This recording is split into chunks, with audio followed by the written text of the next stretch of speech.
துன்மார்க்கர்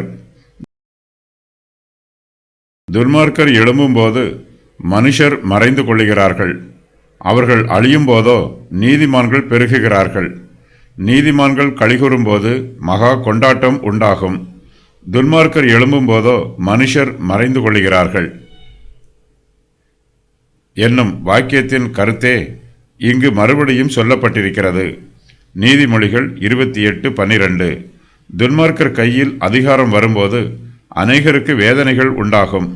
ஞானவான்கள் துன்மார்க்கர் மூலமாய் வரும் வேதனைகளை சகித்து கொள்ள முடியாமல் மறைந்து கொள்வார்கள். பொது வாழ்வில் ஈடுபட மாட்டார்கள்.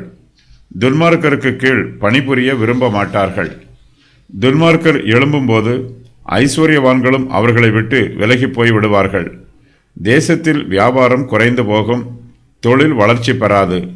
துன்மார்க்கன் தனக்கு கீழ் பணிபுரிகிற வேலையாளின் நன்மையை விசாரிக்க மாட்டான். துன்மார்க்கர் மூலமாய் தங்களுடைய ஐஸ்வர்யத்திற்கு ஆபத்து வருமோ என்று பயந்து ஐஸ்வர்யவான்களும் ஓடி ஒளிந்து கொள்வார்கள். நல்லவர்கள் மறைவாய் இருப்பார்கள். யாருக்கும் நன்மை செய்ய மாட்டார்கள். பிறருக்கு உதவி செய்வதினால் தங்களுக்கு உபத்திரவம் வருமோ என்று பயந்து அமைதியாக இருப்பார்கள். துன்மார்க்கருடைய அதிகாரம் அவர்களை விட்டு நீங்கி போக வேண்டும். துன்மார்க்கர் அழியும் போது நீதிமான்கள் பெருகுகிறார்கள்.